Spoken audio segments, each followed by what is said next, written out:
Tahun 2025 sudah memasuki bulan ketiga. Hati-hati setelah mendekati Trimadia Chandra atau pertengahan bulan. Sebab ada sinyal tidak baik yang dikirim dari alam gaib, termasuk yang berasal dari pantai selatan. Nyai Dewi Rantian, paranormal Dayak, dan Roy Kiyoshi yang seorang indigo meramal akan ada bencana yang dikirim dari Laut Kidul. Yang sangat ditakutkan Nyai Dewi adalah gempa besar. Sementara Roy Kiyoshi melihat tanda-tanda gelombang tinggi yang menakutkan. Tapi memang Laut Selatan bukan tempat sembarangan karena ada energi metafisika yang sangat kuat. Meski berlatar paranormal Dayak, tapi Nyai Dewi Rantian pernah bertemu dengan Kanjeng Ratu Kidul yang selama ini dikenal sebagai penguasa Istana Laut Selatan. Lantas seperti apa gambaran pertemuan itu? Lalu adakah pesan khusus yang disampaikan Kanjeng Ratu Kidul kepadanya? Masa depan memang misterius dan penuh dengan tanda tanya. Tak usah menerka-nerka karena was-was akan menerawang kehidupan selebriti serta mengungkap asmara, karir, dan peruntungan.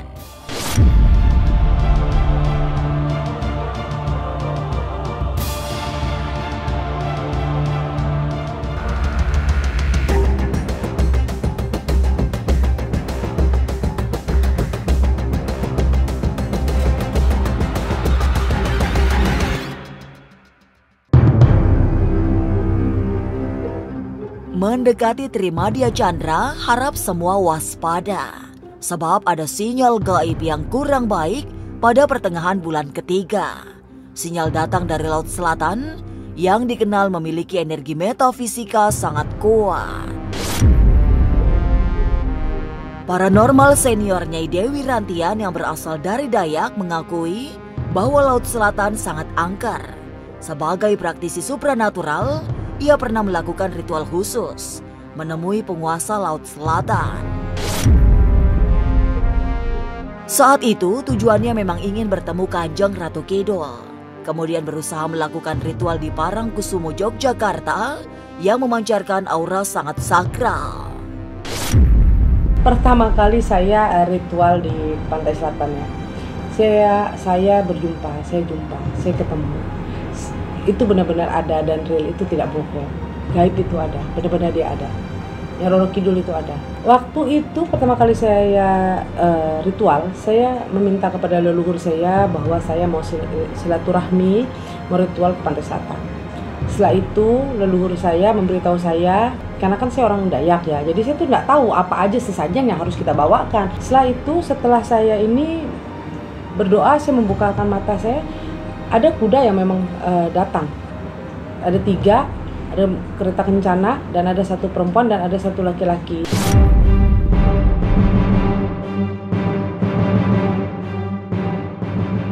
Setelah membawa sesaji yang ditunjukkan oleh para leluhurnya dari Dayak, Nyai Dewi segera melakukan ritual khusus di Parangkusumo, Yogyakarta. Niatnya hanya ingin menyambung silaturahmi. Dan ternyata niat itu disambut dengan baik sehingga dirinya ditemui secara khusus oleh penguasa Istana Laut Selatan itu. Rombongan Kanjeng Ratu Kidul datang dengan segala keanggunannya. Yang laki-laki ini memakai baju putih, jubah putih, ada kuda, ada hitam 2 dan 1 putih di tengah kuda ini. Nah, ada 1 perempuan yang sangat luar biasa cantik. Saya kurang paham pertama itu, karena kan saya orang Dayak ya, jadi saya bukan asli orang Jawa. Jadi pertama kali saya ke situ, saya lihat ini ada orang, ternyata saudara saya, habis itu anak-anak saya, habis itu teman-teman saya juga lihat. Dan juga bunyi kuda, kuduk gitu, bunyi kuda aja. Saya tuh kan gelap ya, dari laut itu gelap sekali. Saya buka mata dan lain buka. Nah itu anak saya melihat ada 2 ular besar sekali. Ular sawah gitu ya, tapi besar sekali, melingkari kita seperti itu. Ternyata dilingkarin begini tapi terbuka begini.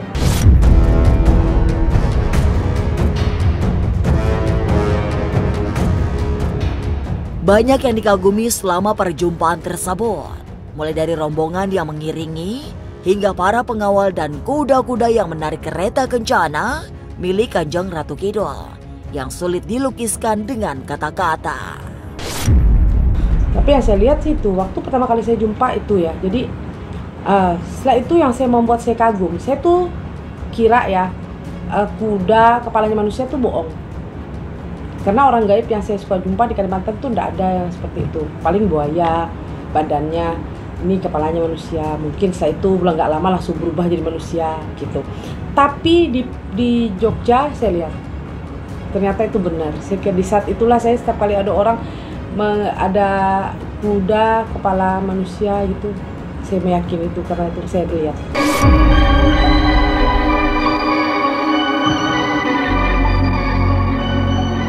Pertemuan Nyai Dewi Rantian dengan Kanjeng Ratu Kidul terjadi sangat singkat. Tidak ada percakapan selain kalimat pendek bahwa dirinya diberkati. Setelah itu, iring-iringan penguasa Laut Selatan itu kembali ke istana gaib tanpa meninggalkan pesan lebih panjang. Waktu saya jumpa dia hanya mengatakan hanya memberkati saya dan saya bilang nanti saya akan silaturahmi lagi datang ke sini. Nah dan itu selesai dia datang, cuman dia memandang dan dia ada ucap saya berkati apa yang kamu inginkan. Setelah itu dia langsung mundur, kuda itu langsung balik begitu langsung pergi.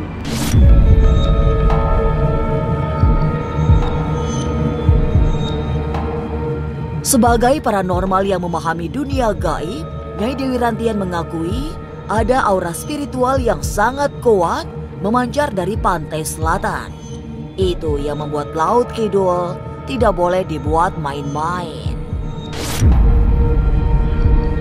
Banyak larangan dan pantangan yang harus diikuti, terutama pantang memakai busana warna hijau.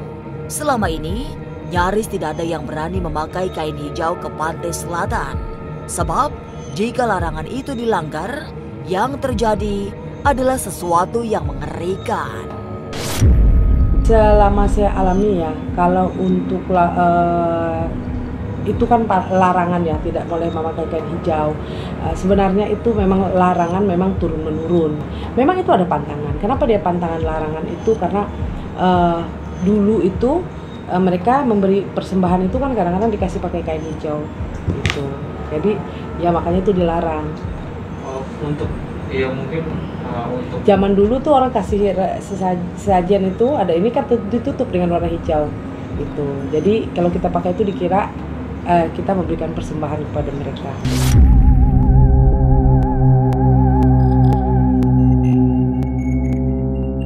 Laut Kidul memang bukan tempat biasa.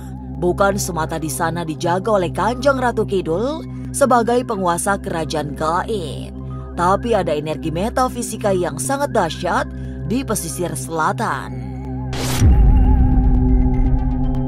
Tapi benarkah akan ada bencana besar di sekitar Laut Kidul? Bagaimana cara agar penguasa Laut Selatan tidak murka?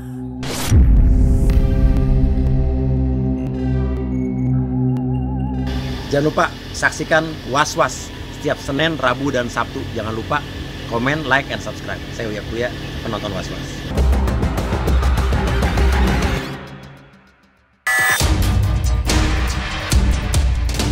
Demi menghindari segala bencana level ngeri, Nyai Dewi Rantian menyarankan untuk menjaga alam pantai selatan. Tradisi lama yang semula dijalankan para leluhur semestinya tetap dilakukan. Sebab itulah cara orang-orang di masa lampau menjaga harmoni antara alam manusia dengan alam yang tak terlihat. Melakukan ritual-ritual serupa sedekah laut atau labuhan di pantai selatan adalah cara tetap menjaga keseimbangan alam. Setelah itu, kita juga harus bersyukur kepada semesta yang telah memberi banyak keberkahan. Kita manusia sudah tidak pernah bersyukur kan seperti itu kepada alam. Pernah nggak kita bersyukur untuk alam? Nggak ada. Nggak pernah loh. Kalau orang zaman dulu dia bersyukur untuk alam. Kenapa dia bersyukur? Karena dia bisa menikmati alam, sawah-sawah mereka subur, kan seperti itu. Semua tanaman mereka. Ada nggak kita zaman sekarang bersyukur untuk alam? Nggak ada. Buat diri sendiri aja udah kurang, nggak pernah bersyukur, apalagi buat alam.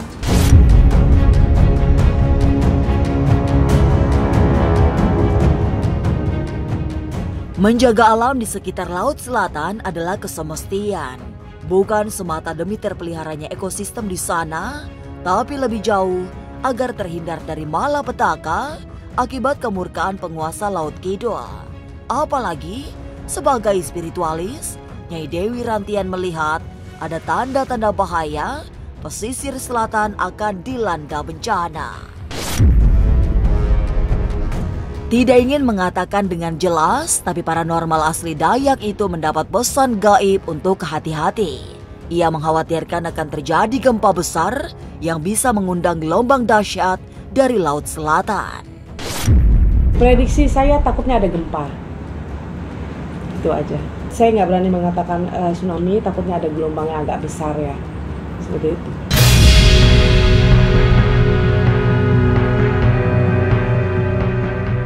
Tapi benarkah pesan hati-hati pada Laut Selatan juga disampaikan Roy Kiyoshi? Sebagai seorang indigo, apa yang dia lihat? Sesaat lagi, Was-Was akan mengungkapnya. Tetap subscribe, share, komen, dan like. Karena Anda patut was-was sebelum menyaksikan Was-Was.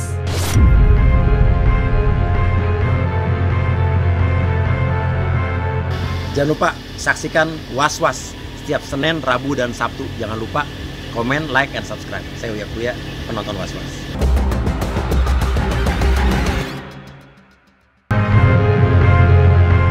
Pesan untuk mewaspadai pesisir selatan juga disampaikan Roy Kiyoshi. Sebagai seorang indigo, Roy melihat akan ada bahaya yang dikirim Laut Selatan. Meski bencana diramal melanda sejumlah daerah, tapi Roy lebih menegaskan agar yang berada di wilayah pantai selatan untuk lebih hati-hati.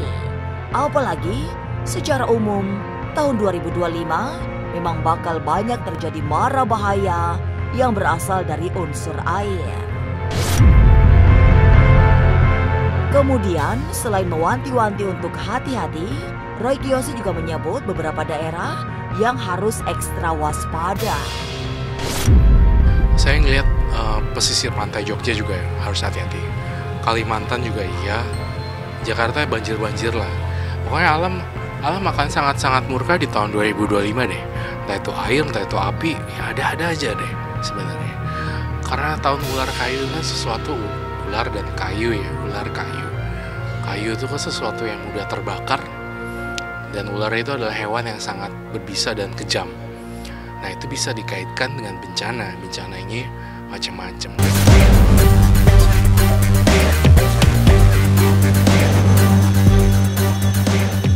Dari Laut Selatan, kabar bencana sudah diwartakan. Lewat orang-orang yang memiliki ketajaman batin dipesankan agar hati-hati dengan pantai selatan. Sebab kemungkinan terjadi bencana besar sangat terbuka. Bukan semata fenomena alam, tapi bisa jadi dipicu oleh kemurkaan penguasa Laut Kidul. Jadi hati-hati, jangan lupa jaga alam, terutama di pantai selatan, agar Kanjeng Ratu Kidul tidak mengirimkan kemurkaan. Pemirsa, saksikan terus Was-Was yang akan meneropong kehidupan sejumlah selebriti, tentunya hanya di YouTube channel. Dan pastikan untuk subscribe, share, komen, dan like. Karena Anda patut was-was sebelum menyaksikan Was-Was.